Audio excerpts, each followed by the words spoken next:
आप कह रहे हैं या तो आपको बहुमत मिलेगा या आप 10 सीटों पर आ जाएंगे, लेकिन बहुमत नहीं, डिसाइसिव बहुमत। डिसाइसिव बहुमत मिलेगा। लेकिन अगर मान लीजिए ऐसी स्थिति आती है कि त्रिशंकु विधानसभा बनती, किसी को बहुमत नहीं मिलता है, तब जन स्वराज के पास मान लीजिए 20 सीटें 25 सीटें, तो फिर किसको समर्थन करेंगे आप? पहली बात तो मिलिंद जी, मैंने आपको बताया कि ये होगा नहीं, लेकिन एक बार को आप चूंकि पत्रकार है, चलिए हाइपोथेटिकली आप कहिएगा, मान लीजिए, तो हमने कहा, प्रशांत किशोर ने ये कहा कि मैं उन विधायकों को हम लोग बुलाएंगे और उनको कहेंगे कि भैया अगर तुम्हें पक्ष विपक्ष की राजनीति करनी है तो जन स्वराज छोड़कर जहां जाना है जाओ।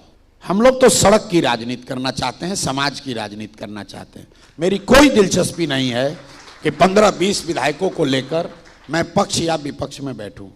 हमारा लक्ष्य बिहार में सुधार है, बिहार में व्यवस्था परिवर्तन। सरकार बनाने का मौका मिल गया कि कोई समर्थन नहीं बनाएंगे, नहीं बनाएंगे, नहीं तो पूरे बहुमत नहीं आएगा तो बहुमत नहीं बनाएंगे, क्योंकि अगर हमको सरकार में शामिल होना होता तो आज की सरकार में शामिल होने से हमको कौन रोक रहा है?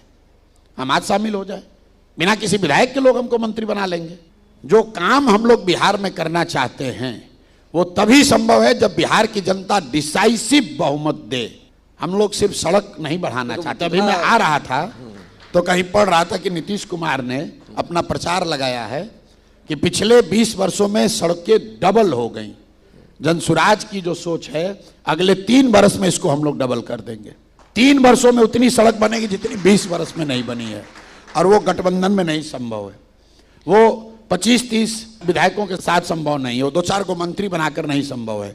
जो विधायक मान लीजिए जीत कर आया, उसको मन है मंत्री बनने का, जाए बन जाए। हमारी कोई इच्छा नहीं मंत्री बनने की। हमको मंत्री बनकर, विधायक सांसद बनकर अपने लिए प्लेटफॉर्म नहीं बनाना है।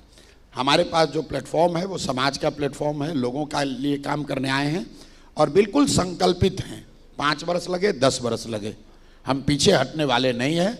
बिहार को सुधारे बगैर पीछे हटेंगे नहीं, ये बिल्कुल संकल्प है।